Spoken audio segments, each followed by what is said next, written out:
Potawatomi State Park is located just outside the city of Sturgeon Bay, kind of in the southern portion of Door County.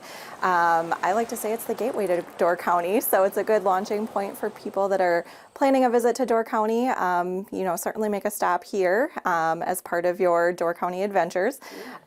We feature more than 10 miles of hiking and biking trails, 123 traditional campsites, 4 group campsites, miles of shoreline on the Sturgeon Bay, the Bay of Sturgeon Bay. Great place for fishing and water access, launching a boat, using a kayak.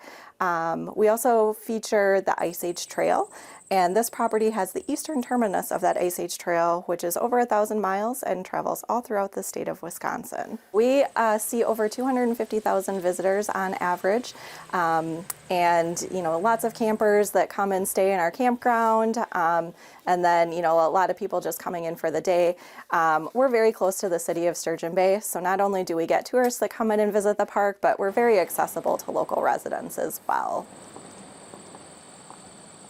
And not only are we on the Ice Age Trail, but we are the eastern terminus of the Ice Age Trail. So that brings people to the park either to start or end a journey on the full trail, or to segment hike, just do one segment of that overall trail, or just to see one of the endpoints. It really brings a lot of people into the property. The terminus is located at the old ski hill overlook within Potawatomi State Park, a beautiful location on top of a hill. From that vantage point, you can also actually see out to the waters of the Bay of Greenbay, and it's just a beautiful location with sparkling water in the background and looking down over a kind of a valley, wooded valley.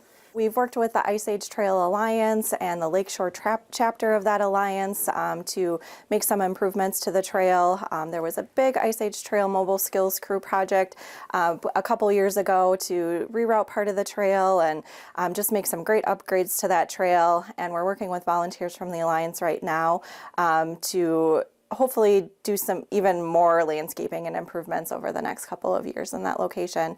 Along with our Friends group plans on constructing a new open air shelter at the top of the old ski hill overlook to just make that area of the park even more inviting. It's a super popular destination for the Ice Age Trail, for the scenic views, to watch the sunset. It's a great place to see the sunset, see the fall colors. It's just a really popular area of the park, and so we're looking to make some improvements and add some amenities there.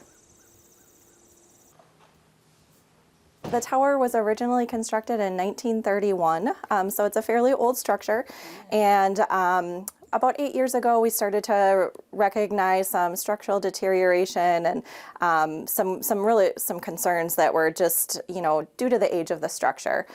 So it took us a while, but we were able to secure funding the last 2 years to do some stabilization and some restoration and repair work at the observation tower. So it was closed for those 8 years, but we were able to reopen it this spring. So it is open. It's newly refurbished. You'll see some safety improvements and, just kind of a refurbished, rehabbed structure. And people are really enjoying the opportunity to be able to get on that tower and climb it again and see all the beautiful views. Oh, it's breathtaking, especially today. It's so calm out here, and the weather is warm and the leaves are starting to turn, so it's beautiful. It's just beautiful. It's quite a climb. I thought I was in pretty good shape, but I learned differently. So, yeah, it's a great view, though. It's worth it every step. We didn't even know it was here per se, but when we saw or heard that it was when we came in, we were like, let's check it out, because we figured we've never been here to get a good lay of the land, and it's been well worth the trip up. I think every time we come to a park like this, if there's a tower, we take it. Yeah, there's always something to see. Yeah. It's exactly the same structure.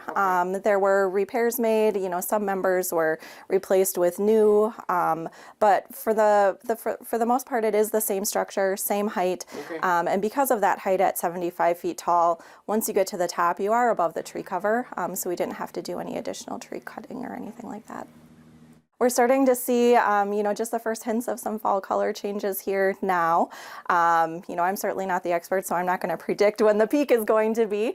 But any time now, between now and probably the end of October, would be a really beautiful time to get out to the park, climb that tower, and see the beautiful views.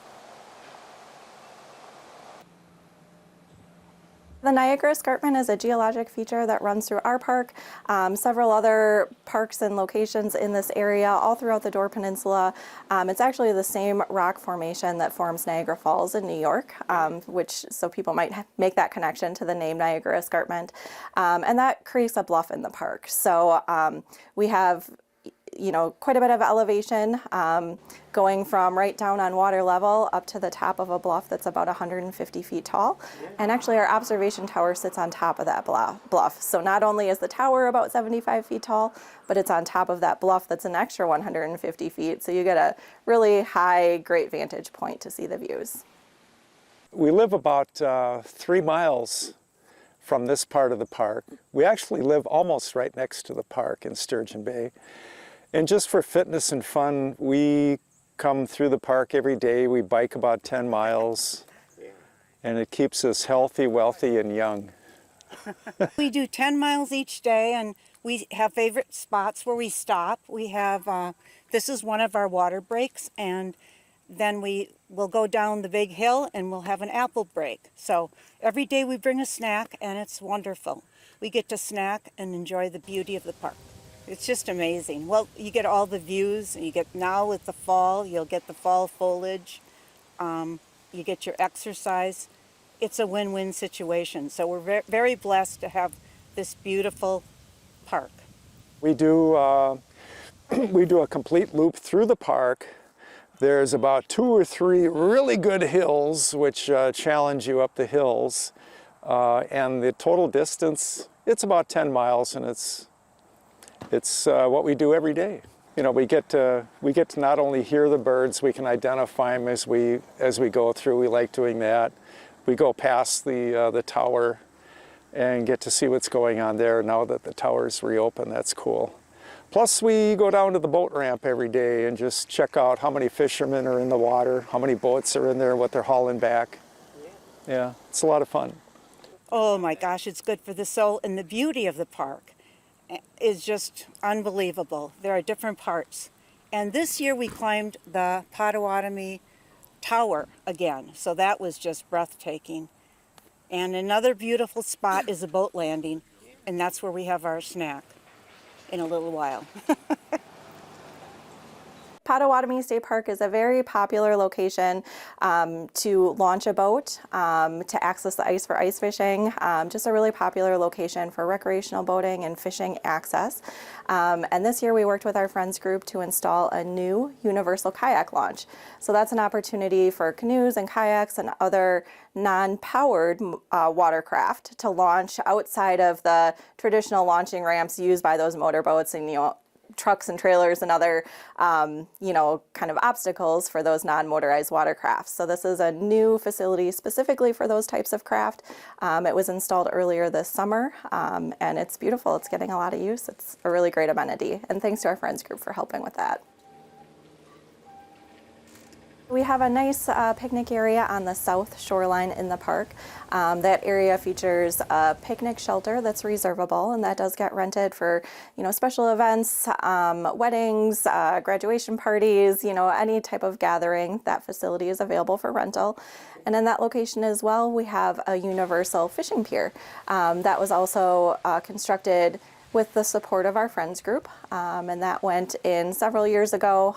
It's a beautiful facility, gets you right out on the water. Not only do people walk out there with a fishing pole and cast to try to catch a fish, but people walk out there just, for that experience of getting out on the water as well. We do have about 2.5 miles of shoreline that kind of spans the park from north to south. A lot of opportunities to walk along the water, just have some nice scenic viewing opportunities, but then opportunities for people to fish and launch a boat, access the ice in the winter. So shoreline, water access, definitely a big draw.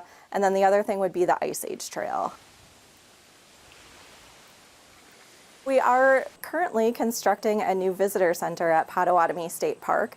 It's under construction right now. It is expected to open later this fall. Some features of the new facility are there will be a lobby that's open and accessible to visitors at all times. Even when the rest of the building is closed, people will always be able to come inside, get some information, have access to public restrooms, which we don't currently have in our old building. We'll also be able to construct a second driving lane coming into the park, which will allow vehicles that already have park stickers to bypass vehicles that may be stopped and getting service at the drive-up window. So there's definitely a lot of improvements and features specifically for our park visitors that we're looking really forward to being able to offer. There is employee workspace as well. Right now, a lot of our staff kind of share workspace or, work out of areas that were never really meant for administrative work in like a maintenance building. So this will provide dedicated workspace for staff that need to use a computer, do administrative work, some added security features in the new building too, which will help protect our staff. As you probably know, the Wisconsin State Park System is celebrating the 125th anniversary this year.